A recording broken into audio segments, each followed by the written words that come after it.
ಮಕ್ಕಳ ಮನಸ್ಥೈರ್ಯವನ್ನು ಹೆಚ್ಚೋದು ಹೇಗೆ? ಮಕ್ಕಳು ಏನೇ ಕಷ್ಟದಲ್ಲಿದ್ದರೂ ಕೂಡ ಅವರು ಅದರಿಂದ ಹೊರಗೆ ಬರ್ತೀನಿ ಅನ್ನೋ ಒಂದು ಕಾನ್ಫಿಡೆನ್ಸನ್ನು ಅವ್ರಿಗೆ ಬರೋ ಥರ ಮಾಡೋದು ಹೇಗೆ? ಮಕ್ಕಳಿಗೆ ಮನೋಸ್ಥೈರ್ಯ ಬೆಳೆಸಲಿರುವ ಏಕೈಕ ಮಾರ್ಗ ಅಂತಂದರೆ ಕತೆಗಳು, ಹಾಡುಗಳು, ಅದರ ಜೊತೆಗೆ ಶ್ಲೋಕಗಳು. ಇವತ್ತಿನ ದಿನ ನೀವೇನಿದ್ದೀರಾ, ನಾನೇನಿದ್ದೀನಿ, ಇದು ನಮ್ಮ ಬಾಲ್ಯದಲ್ಲಿ ನಮಗೆ ಸಿಕ್ಕಿರುವಂತಹ ಸಂಸ್ಕಾರ ಏನಿದೆ ಅಷ್ಟೇ. ಯಾವುದೇ ವ್ಯಕ್ತಿ ಇವತ್ತಿನ ದಿನ ಅವನು ಏನಿದ್ದಾನೆ ಅದು ಅವನ ಬಾಲ್ಯದ ಪರಿಸರನೇ ಮುಖ್ಯ ಕಾರಣ ಅನ್ಬೋದು. ಎರಡನೇದು ರಾಮಾಯಣದ ಕಥೆಗಳು ಹೇಳಲೇಬೇಕು. ಏಕೆಂತಂದರೆ ಮೌಲ್ಯಗಳು, ತಂದೆ ತಾಯಿಗಳಿಗೆ ಗೌರವಿಸೋದು, ಅಣ್ಣ ತಮ್ಮಂದಿರನ್ನು ಪ್ರೀತಿಸೋದು, ಆಮೇಲೆ ಎಂಥ ಸಂದರ್ಭದಲ್ಲಿ ಕಳ್ಕೊಂಡ್ರೂ ಮನೋಸ್ಥೈರ್ಯ ಕಮ್ಮಿ ಆಗಲ್ಲ. ರಾಮನಿಗೆ ನಾಳೆ ದಿನ ಪಟ್ಟಾಭಿಷೇಕ ಆಗಬೇಕಿರುತ್ತೆ. ಅವತ್ತಿನ ದಿನ ಕಾಡಿಗೆ ಹೋಗುವಂಥ ಪರಿಸ್ಥಿತಿ. ಆಂಜನೇಯ ತುಂಬ ಇಷ್ಟ, ಏಕೆಂದರೆ ಸಮುದ್ರವನ್ನು ಹಾರ್ಕೊಂಡು ಹೋದರು, ಏರೋಪ್ಲೇನ್ ಥರ ಹೋದರು ಅಂತ ನಾವೆಲ್ಲ ವಿವರಣೆ ಕೊಟ್ಟಾಗ ಆಗ ಕತೆ ಜ್ಞಾಪಕ ಬರುತ್ತೆ. ನನಗೂ ಸಾಮರ್ಥ್ಯ ಇರಬಹುದಲ್ವಾ, ನಾನು ಮಾಡಬಹುದಲ್ವಾ ಆಂಜನೇಯನ ಥರ. ಅಂದರೆ ಇದೆಲ್ಲ ಲಿಂಕ್ ಆಗುತ್ತೆ, ಹಾಗೇ ಆಗುತ್ತದೆ. ಕತೆ ಏನಕ್ಕೆ ಹೇಳೋದು, ಯೂಟ್ಯೂಬ್ ಓಪನ್ ಮಾಡಿ ವಿಡಿಯೋ ತೋರಿಸ್ಬೋಣ ಅಂತ ಅನ್ಕೊಂಡ್ಬಿಡ್ತಾರೆ. ಖಂಡಿತ ಅಲ್ಲ. ಉದಾಹರಣೆಗೆ ಒಂದು ಊರಲ್ಲೊಬ್ಬ ರಾಜ ಇದ್ದ ಅಂದರೆ ನಿಮ್ಮ ತಲೆಯಲ್ಲಿ ಬರುವಂಥ ರಾಜನ ಬೇರೆ, ಮೇಡಮ್ ತಲೆಯಲ್ಲಿ ಬರುವಂಥ ರಾಜನ ಬೇರೆ, ನನ್ನ ತಲೆಯಲ್ಲಿ ಬರುವಂಥ ರಾಜನ ಬೇರೆ.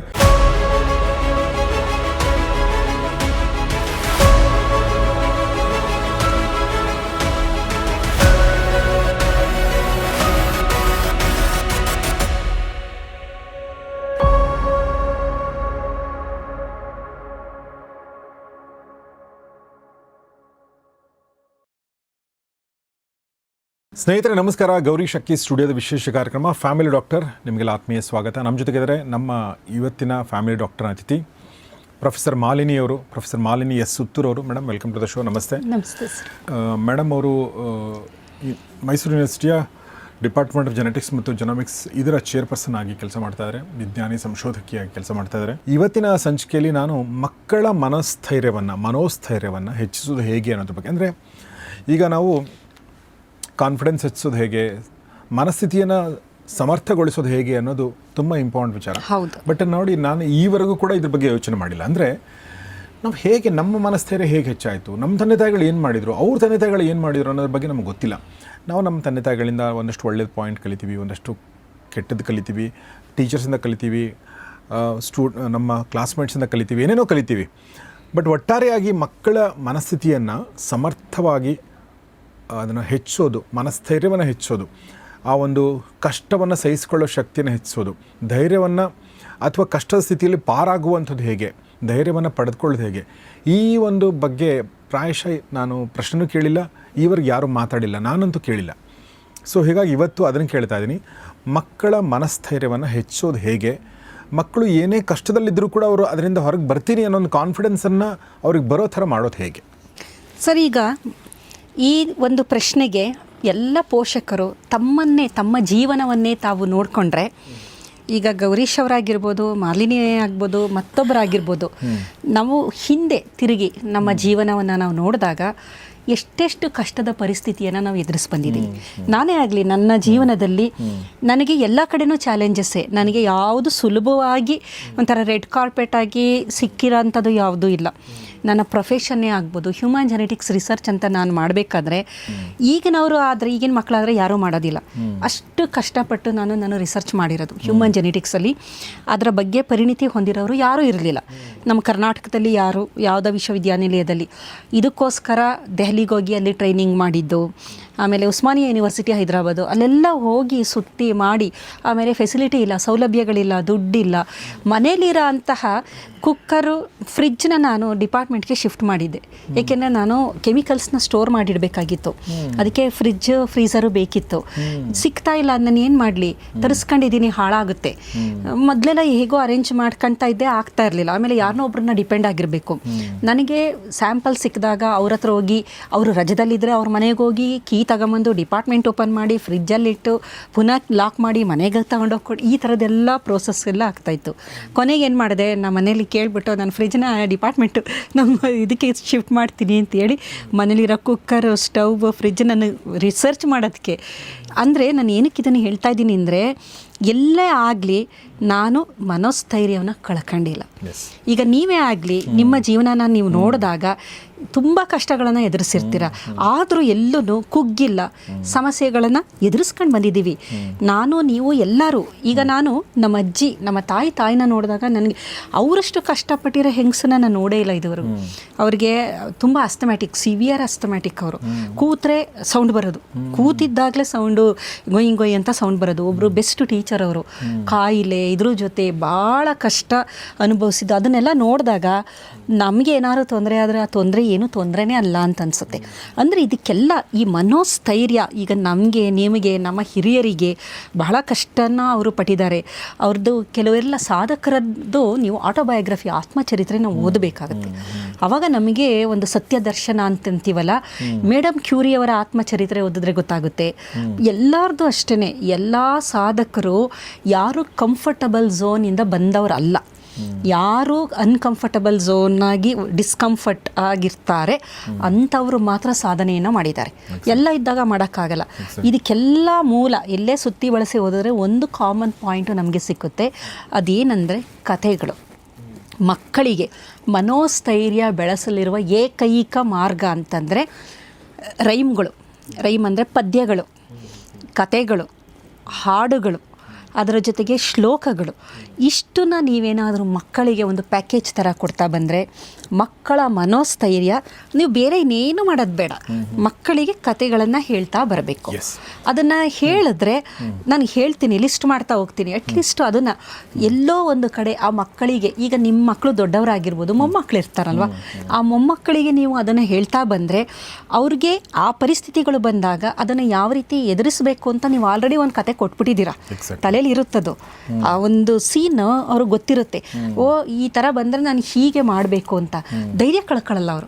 ತುಂಬ ಸುಲಭವಾಗಿ ಸಮಸ್ಯೆಗಳನ್ನು ನಿಭಾಯಿಸ್ಕೊಂಡು ಬರ್ತಾವೆ. ಎಸ್, ಇದ್ರ ಬಗ್ಗೆ ಕೇಳೋಕ್ಕಿಂತ ಮುಂಚೆ ಪ್ರೊಫೆಸರ್ ಮಾಲಿನಿ ಅವರು ತಮ್ಮ ಜೀವನದ ಇಷ್ಟೆಲ್ಲ ಮಾತಾಡುವಂಥ ಮಾಲಿನಿ ಅವರು ಏನು ಲೈಫನ್ನು ಏನು ನೋಡಿದ್ದಾರೆ ಅಂತ ಕೆಲವರಿಗೆ ಅನಿಸಿರ್ಬೋದು ಅಂತ ನಾವು ಅಂದ್ಕೊಂಡು ಅದ್ರ ಬಗ್ಗೆ ನಾವು ಒಂದು ವಿಡಿಯೋ ಮಾಡಿದ್ದೀವಿ.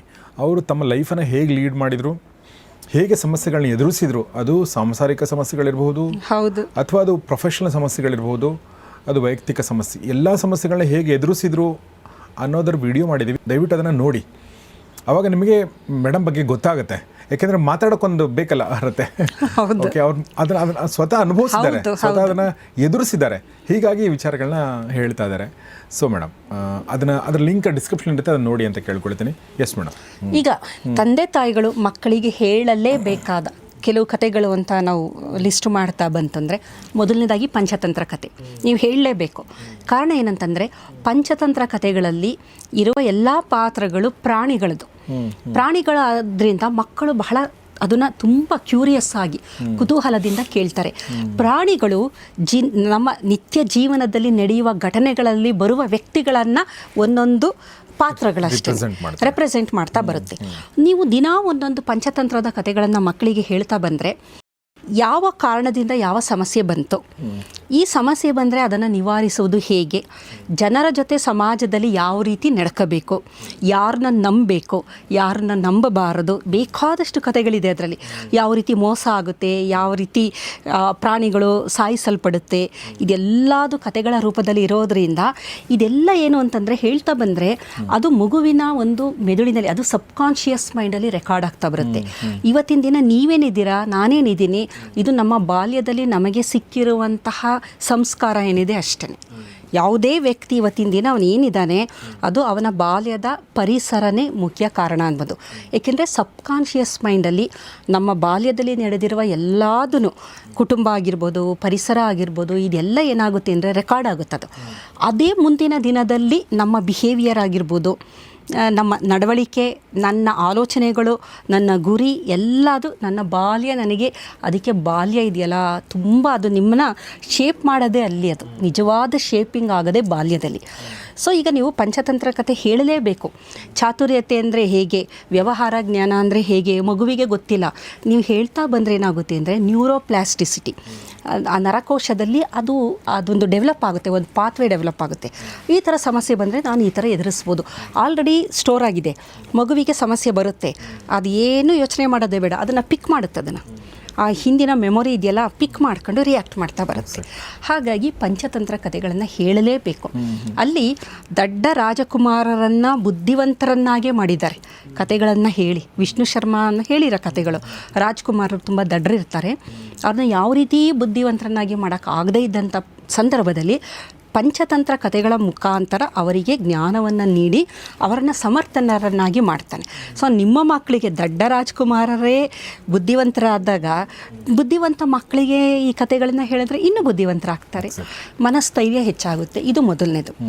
ಎರಡನೇದು ರಾಮಾಯಣದ ಕಥೆಗಳು ಹೇಳಲೇಬೇಕು. ಏಕೆ ಅಂತಂದರೆ ಮೌಲ್ಯಗಳು, ತಂದೆ ತಾಯಿಗಳಿಗೆ ಗೌರವಿಸೋದು, ಅಣ್ಣ ತಮ್ಮಂದಿರನ್ನು ಪ್ರೀತಿಸೋದು, ಆಮೇಲೆ ಎಂಥ ಸಂದರ್ಭದಲ್ಲಿ ಕಳ್ಕೊಂಡ್ರೂ ಮನೋಸ್ಥೈರ್ಯ ಕಮ್ಮಿ ಆಗಲ್ಲ.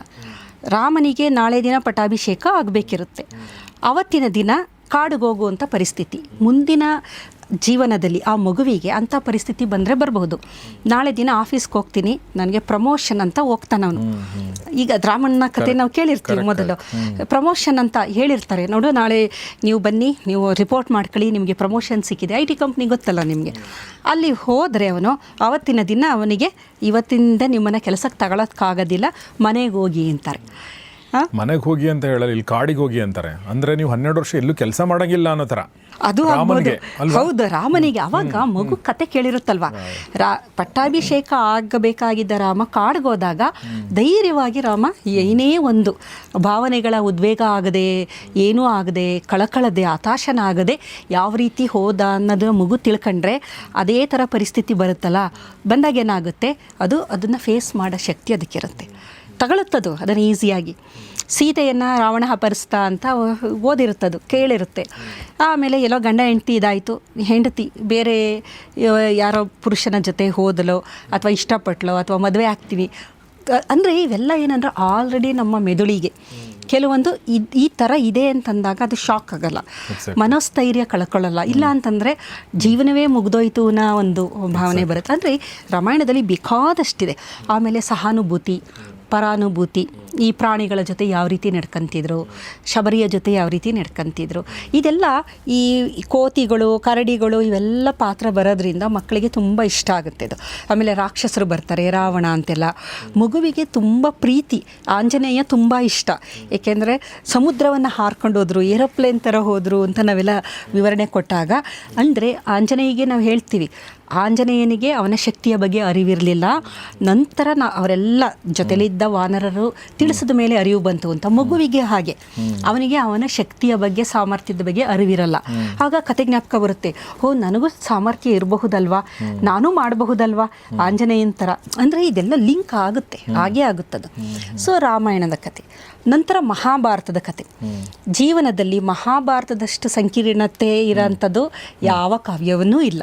ನಿಮಗೆ ಗೊತ್ತಿದೆ, ಮಹಾಭಾರತದ ಎಷ್ಟೋ ಸಂಚಿಕೆಗಳನ್ನು ನೀವು ಮಾಡ್ತಾ ಇದ್ದೀರಾ. ಜಗತ್ತಿನಲ್ಲಿ ಮಹಾಭಾರತಕ್ಕಿನ್ನ ನಡೆಯುವಂತಹ ಕತೆ ಇನ್ಯಾವುದೂ ಇಲ್ಲ ಮೋಸ್ಟ್. ಏಕೆಂದರೆ ಎಲ್ಲ ಪಾತ್ರಗಳನ್ನು ನೋಡ್ತೀವಿ. ತಾತನನ್ನೇ ನಾವು ಜೊತೆ ಯುದ್ಧ ಮಾಡೋಂಥದ್ದು, ಗುರುವಿನೊಡನೆ ಯುದ್ಧ ಮಾಡೋ ಅಂಥದ್ದು, ಎಲ್ಲ ಥರದ್ದು. ಆಮೇಲೆ ಅತ್ತಿಗೆಯನ್ನೇ ಅವಮಾನ ಮಾಡೋ ಅಂಥದ್ದು, ಆ ಥರ ಅದು ಸಭೆಯಲ್ಲಿ ಅಂಥದ್ದೆಲ್ಲ ಇನ್ನೆಲ್ಲೂ ಸಿಕ್ಕಕ್ಕೆ ಸಾಧ್ಯನೇ ಇಲ್ಲ ಅನಿಸುತ್ತೆ. ಆ ಕಥೆಗಳಲ್ಲಿ ಉಪಕಥೆಗಳು ಅವೆಲ್ಲ ಕೇಳಿದಾಗ ಮಗುವಿಗೆ ಯುದ್ಧ ಮಾಡೋದೇ ಆಗಲಿ, ಅಂದರೆ ಈಗ ಮುಂದಿನ ದಿನದಲ್ಲಿ ಒಂದು ಧರ್ಮಕ್ಕೋಸ್ಕರ, ಧರ್ಮ ಅಂತ ಬಂದಾಗ ಅವರು ಎಲ್ಲರನ್ನೂ ಎದುರಿಸ್ಬೇಕಾಗುತ್ತೆ. ಉದಾಹರಣೆಗೆ ಹೇಳಬೇಕು ಅಂದರೆ, ಅವನು ಧರ್ಮದ ರಕ್ಷಣೆಗೆ ನಿಲ್ಲಬೇಕು ಅಂತಂದಾಗ ಅವನ ಜಾಬಲ್ಲಿ, ಈಗ ನನಗೆ ಎಷ್ಟೋ ಆ ಥರ ಪರಿಸ್ಥಿತಿಗಳು ನಾವು ಹೇಳ್ಕೊಂಡಿಲ್ಲ ಅಷ್ಟೇ. 2012ರಲ್ಲಿ ಒಂದು ಸೆಕ್ಷುವಲ್ ಹರಾಸ್ಮೆಂಟು ಕೇಸ್ ಆಯಿತು ನಮ್ಮ ವಿಭಾಗದಲ್ಲೇ. ಆ ಹುಡುಗಿಯ ಜೊತೆ ಯಾರೂ ಇಲ್ಲ. ಆ್ಯಕ್ಚುಲಾಗಿ ಇಡೀ ಯೂನಿವರ್ಸಿಟಿ ಆ ಒಬ್ಬ ಪ್ರೊಫೆಸರ್ ಪರವಾಗೇ ಇತ್ತು. ಏಕೆಂತಂದರೆ ಅಲ್ಲೇ ಇದ್ದವರು, ದೊಡ್ಡವರೆಲ್ಲ ಗೊತ್ತಿದ್ದವರು, ಪೊಲಿಟಿಕಲಿ ವೆರಿ ಸ್ಟ್ರಾಂಗ್ ಪರ್ಸನ್ನು, ದುಡ್ಡಿತ್ತು, ಎಲ್ಲ ಇತ್ತು. ಅದು ಸ್ಟೂಡೆಂಟ್ ಅವಳು, ಅಂದರೆ ರಿಸರ್ಚ್ ಸ್ಕಾಲರು. ಆವಾಗ ಇನ್ನೊಬ್ಬರು ಪ್ರೊಫೆಸರು, ನಾವಿಬ್ಬರು ವಿಟ್ನೆಸ್ಸು. ಎಂತೆಂಥ ಪರಿಸ್ಥಿತಿ ಎದುರಿಸಿದ್ದೀವಿ ಅಂತಂದರೆ ನಿಜವಾಗ್ಲೂ ನಾನು ಹೇಳಿದ್ರೆ ಏನು ನಿಜಾನ ಇದು ಅಂತ, ಹತ್ರ ನಿಜಾನೇ. ಎಷ್ಟು ಥ್ರೆಟ್ನಿಂಗ್ ಕಾಲ್ಗಳು, ನನಗೆ ಎಷ್ಟು ಫೋನ್ ಬರೋದು. ಮೊಬೈಲ್ ಇತ್ತವಾಗ, ಮೊಬೈಲ್ ಬಂದಿದ್ದು, ತುಂಬ ಕೆಟ್ಟದಾಗಿ ಬೈಯೋರು, ಎದುರಿಸೋರು. ಅಂದರೆ ನಾನು ಎಲ್ಲ ಕಡೆ ವಿಟ್ನೆಸ್, ನಾನು ಮತ್ತು ಅವರಿಬ್ಬರು ವಿಟ್ನೆಸ್ ಹೋಗಬೇಕಿತ್ತು. ವಿಮೆನ್ ಕಮಿಟಿ ಅದು ಇದೆಯಲ್ಲ, ಅದು ನ್ಯಾಷನಲ್ ಕಮಿಟಿಗಳೆಲ್ಲ ಬಂದಿತ್ತು ಅವಾಗ. ಬೇಕಾದಷ್ಟು ಒಂದು 7-8 ಕಮಿಟಿ ಮುಂದೆ ನಾವು ಹೋಗಿ ವಿಟ್ನೆಸ್, ನಾವು ಪ್ರತಿ ಸಲ ವಿಟ್ನೆಸ್ಗೆ ಹೋಗ್ಬೇಕಾದ್ರೂ ಒಂದಷ್ಟು ಜನ ಬಂದು ಹೆದರ್ಸೋರು ನಮಗೆ. ನಿಮ್ಗೆ ಹಂಗೆ ಮಾಡ್ತೀವಿ ಹಿಂಗೆ ಮಾಡ್ತೀವಿ ಹೋಗಬೇಡಿ. ಅವತ್ತಿನ ದಿನ ನಾವು ಅಷ್ಟು ಧೈರ್ಯವಾಗಿ ಅದೇನಾದರೂ ಆಗಲಿ ಪ್ರಾಣಕ್ಕೆ ಅಪಾಯನ ಸ್ಟೇಜ್ ಅಂದರೆ ಎದುರಿಸಿದ್ರು. ಬಟ್ ನಾನೇನು ಎದುರಿರಲಿಲ್ಲ ಅಂತಂದ್ರೂ ನಾವು ಪರವಾಗಿ ನಿಂತಿದ್ದಕ್ಕೆ ಆ ಹುಡುಗಿ ಉಳ್ಕೊಂಡ್ಲು. ಇವತ್ತಿನ ದಿನ ಒಂದು ದೊಡ್ಡ ಇನ್ಸ್ಟಿಟ್ಯೂಟಲ್ಲಿ ಅವಳು ಅಸಿಸ್ಟೆಂಟ್ ಪ್ರೊಫೆಸರ್ ಆಗಿದ್ದಾಳೆ. ಆವತ್ತಿನ ದಿನ ನಾವು ನಿಲ್ಲದೆ ಹೋಗಿದ್ದಿದ್ದರೆ ಖಂಡಿತವಾಗ್ಲೂ ಆ ಹುಡುಗಿ ಜೀವನ ಹಾಳಾಗ್ತಾ ಇತ್ತು. ಇದು ನಾನು ಏನು ಕೇಳ್ತಾ ಇದ್ದೀನಿ ಅಂದರೆ, ಇದು ಧರ್ಮದ ಜೊತೆ ನಾವು ನಿಲ್ಲಬೇಕು ಅನ್ನೋದು ಮನೋಸ್ಥೈರ್ಯ ಎಲ್ಲಿಂದ ಬರುತ್ತೆ ನಮಗೆ? ರಾಮಾಯಣ ಮಹಾಭಾರತ ನೋಡಿದಾಗ ಮಹಾಭಾರತದಲ್ಲಿ ಗುರುವನ್ನ ಎದುರಕ್ಕಂತಾರೆ ಧರ್ಮಕ್ಕೋಸ್ಕರ. ಇಲ್ಲಿ ನಮ್ಮದು ಅಂಥ ಧರ್ಮಸಂಕಟ. ಅವರು ನನಗೆ ಪಾಠ ಮಾಡಿದವರು, ಅವರು ನನಗೂ ಪಾಠ ಮಾಡಿರೋ ಅಂಥ ಗುರುಗಳೇ. ಅವ್ರ ವಿರುದ್ಧನೇ ನಾವು ಹೇಳಬೇಕು ಧರ್ಮಸಂಕಟ. ಆಮೇಲೆ ದೊಡ್ಡ ಎಲ್ಲರೂ ದೊಡ್ಡವರು, ಅವರ ವಿರುದ್ಧ ನಾವು ಹೇಳಬೇಕು. ಆದರೆ ಧರ್ಮ ಉಳಿಬೇಕಲ್ವಾ? ಒಂದು ಹೆಣ್ಣಿಗೆ ಅನ್ಯಾಯ ಆಗ್ತಾ ಇದೆ ಅಂತ ನಿಂತಿದ್ದಕ್ಕೆ ಎಲ್ಲ ಒಳ್ಳೆಯದಾಯಿತು. ಅಂದರೆ ಈ ಕಥೆಗಳನ್ನು ಮಕ್ಕಳಿಗೆ ಹೇಳಿದಾಗ ಎಲ್ಲೋ ಒಂದು ಕಡೆ ಮಗು ಆ ಮನಸ್ಥೈರ್ಯನ ಕಳಕಳದ್ದೇ ಅದು ಚೆನ್ನಾಗಿ ನಿಭಾಯಿಸುವಂಥ ಶಕ್ತಿಯನ್ನು ಪಡೆಯುತ್ತೆ. ನನಗೆ ನಿಜವಾಗ್ಲೂ ನನ್ನಲ್ಲಿರುವ ಸ್ಟ್ರೆಂತ್ಗೆ ಕಾರಣ ನಮ್ಮ ಹಿರಿಯರು ನಮಗೇನು ಒಂದು ಕಥೆಗಳ ರೂಪದಲ್ಲಿ ಕೊಟ್ಟಿದ್ರಲ್ಲ ಅಷ್ಟೇ ಅಂತಲೇ ಹೇಳ್ಬೋದು. ನಂತರ ಇನ್ನೂ ಬಹಳ ಮುಖ್ಯವಾಗಿ ಇದು ಒಂದು ಇದರಲ್ಲಿ ಅಂದರೆ ಹೇಳ್ಬಿಡ್ಬೇಕಂದ್ರೆ, ಧರ್ಮ ಅಂದ ತಕ್ಷಣ ನಾವು ಇಂಗ್ಲಿಷ್ನಲ್ಲಿ ರಿಲಿಜನ್ ಅಂತೀವಲ್ಲ, ಅದು ಅಲ್ಲ. ದಯವಿಟ್ಟು ಹಿಂದೂ ಧರ್ಮ ರಕ್ಷಣೆ, ಇಸ್ಲಾಂ ಧರ್ಮದ ರಕ್ಷಣೆ ಆ ಥರ ಅಲ್ಲ. ನ್ಯಾಯ ಅಂತ ಅರ್ಥ. ಹೌದು. ಇನ್ನೂ ಬಹಳ ಮುಖ್ಯವಾದದ್ದು ತೆನಾಲಿ ರಾಮನ ಕಥೆಗಳು. ಎಷ್ಟು ಚಾಕಚಕ್ಯತೆಯಿಂದ ತೆನಾಲಿ ರಾಮ ಸಮಸ್ಯೆಗಳನ್ನು ಪರಿಹರಿಸ್ತಿದ್ದ. ಅಕ್ಬರ್ ಬೀರ್ಬಲನ ಕಥೆಗಳು, ಇವೆಲ್ಲ ಸತ್ಯ ಹರಿಶ್ಚಂದ್ರನ ಕಥೆ ಆಗ್ಬೋದು. ಅಲ್ಲಿ ಒಂದು ಸತ್ಯವನ್ನು ಹೇಳಬೇಕು. ಅಲ್ಲಿ ಚಕ್ರವರ್ತಿ ಸ್ಮಶಾನ ಕಾಯ್ದರೂ ಕೊನೆಗೆ ಅವನಿಗೆ ಜಯ ಸಿಕ್ಕುತ್ತೆ. ಅಂದರೆ ನೋಡಿ, ಎಲ್ಲರ ಜೀವನದಲ್ಲೂ ತುಂಬ ಕ್ಲಿಷ್ಟಕರವಾದ ಸಂದರ್ಭಗಳು ಬಂದೇ ಬರುತ್ತೆ. ಅವರ ಪ್ರೊಫೆಷನ್ನೇ ಆಗಿರ್ಬೋದು, ಧರ್ಮಸಂಕಟ, ಏನು ಮಾಡೋದು, ಎಂಥ ಪರಿಸ್ಥಿತಿ. ಆದರೆ ನಾವು ಒಂದು ಗಟ್ಟಿಯಾಗಿ ನಿಂತರೆ ಜಯ ನಮ್ಮದೇ ಕೊನೆಗೆ. ಬಟ್ ಆ ಸಂದರ್ಭ ಇದೆಯಲ್ಲ, ತುಂಬ ಕಷ್ಟ ಆಯಿತು. ಅದನ್ನು ನೀವು ದಾಟಿದ್ರೆ ಖಂಡಿತವಾಗ್ಲೂ ಫೈನಲಿ ಸತ್ಯಮೇವ ಜಯತೆ ಅಂತಂತಾರಲ್ಲ, ಅದು ನಿಜನೇ. ಬಟ್ ಅಷ್ಟು ಪೇಷನ್ಸು ಇರೋದಿಲ್ಲ. ಅಲ್ಲಿವರೆಗೂ ತಡ್ಕೊಳ್ಳೋ ಶಕ್ತಿ ಇದೆಯಲ್ಲ, ಅದು ಸಾಧಕರಿಗೆ ಮಾತ್ರ ಇರ್ತದೆ. ತಡಿತಾರವರು. ಜನಸಾಮಾನ್ಯರು ನಮ್ಮಂಥವರೆಲ್ಲ ಅಂದರೆ ಆ ಟಾಲರೆನ್ಸ್ ಲೆವೆಲು ತುಂಬ ಶಾರ್ಟ್ ಇರುತ್ತೆ. ಹಾಗಾಗಿ ಹರಿಶ್ಚಂದ್ರನ ಕಥೆಗಳಾಗ್ಬೋದು, ಪುಣ್ಯಕೋಟಿ ಕಥೆಗಳಾಗಿರ್ಬೋದು, ಈ ಥರದ ಕಥೆಗಳ ಜೊತೆಯಲ್ಲಿ ರೈಮ್ಗಳು, ಪುಟ್ಟ ಪದ್ಯಗಳೆಲ್ಲ, ಅದನ್ನು ನಾಯಿ ಮರಿ ತಿಂಡಿ ಬೇಕೆ, ಈ ಥರದ್ದು. ಅಂದರೆ ಫನ್ನಿ ಥರನೂ ಇರಬೇಕು ಮೆಸೇಜು. ಮತ್ತು ದಿನಕ್ಕೊಂದು ಕತೆ ಅಂತ ಅನುಪಮ ನಿರಂಜನ ಅವರದ್ದು ಕತೆಗಳಿದೆ. ಅದೆಲ್ಲದು ಒಂದೊಂದು ನೀತಿ ಕತೆಗಳು. ನಾನು ಚಿಕ್ಕವನಿಂದ ಶುರು ಮಾಡಿದ್ದೆ ಆ ಪುಸ್ತಕದ ಮೂಲಕ. ಹೌದು, ನೀತಿ ಕತೆಗಳು ಅಂತಲೇ ಸಿಕ್ಕುತ್ತೆ.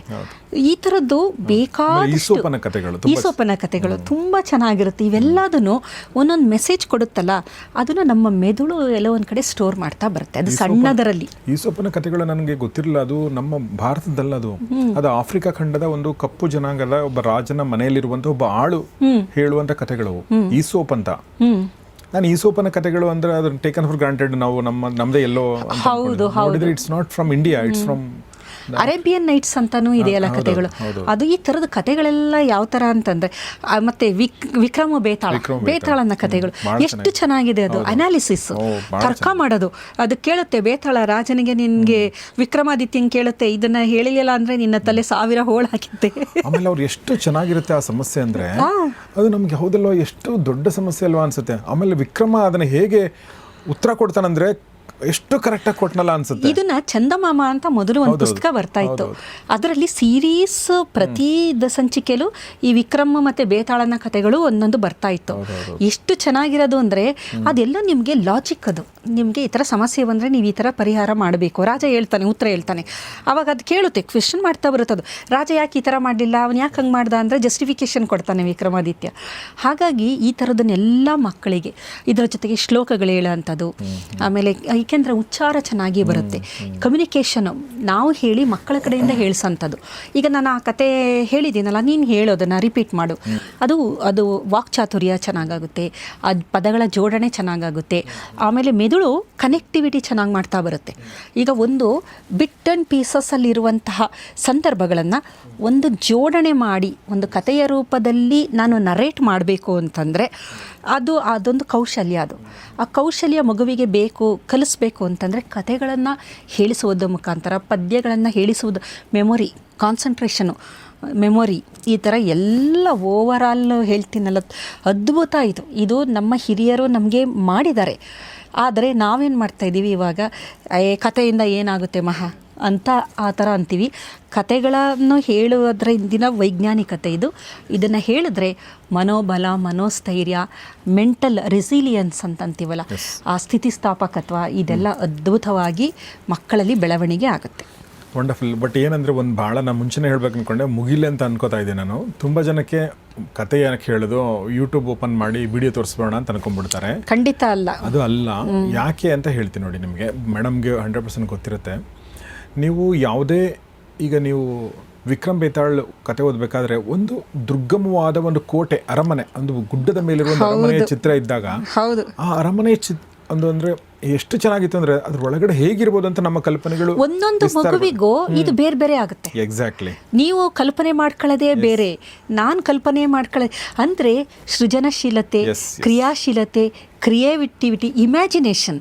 ಈಗ ನೋಡಿ, ನಾವು ದೊಡ್ಡ ದೊಡ್ಡ ಈ ಪ್ರೊಡ್ಯೂಸರು, ಡೈರೆಕ್ಟರ್ ಅಂದರೆ ಅವರ ಇಮ್ಯಾಜಿನೇಷನ್ನು ನನಗೆ ಬಾಹುಬಲಿ ಇದು ನಿಜವಾಗ್ಲೂ ಈಗಲೂ ಇಷ್ಟ. ಒಂದೊಂದು ಫ್ರೇಮ್ ಇದೆಯಲ್ಲ ತುಂಬ ಚಂದ ಅಂತ ಅನ್ಸುತ್ತೆ. ಎಕ್ಸಾಕ್ಟ್ಲಿ. ಸೊ ಹೀಗಾಗಿ ನೀವು ಹೇಳಿದಾಗ ಅಂದರೆ ಒಂದು ಊರಲ್ಲೊಬ್ಬ, ಉದಾಹರಣೆಗೆ ಒಂದು ಊರಲ್ಲೊಬ್ಬ ರಾಜ ಇದ್ದ ಅಂದರೆ ನಿಮ್ಮ ತಲೆಯಲ್ಲಿ ಬರುವಂಥ ರಾಜನೇ ಬೇರೆ, ಮೇಡಮ್ ತಲೆಯಲ್ಲಿ ಬರುವಂಥ ರಾಜನೇ ಬೇರೆ, ನನ್ನ ತಲೆಯಲ್ಲಿ ಬರುವಂಥ ರಾಜನೇ ಬೇರೆ.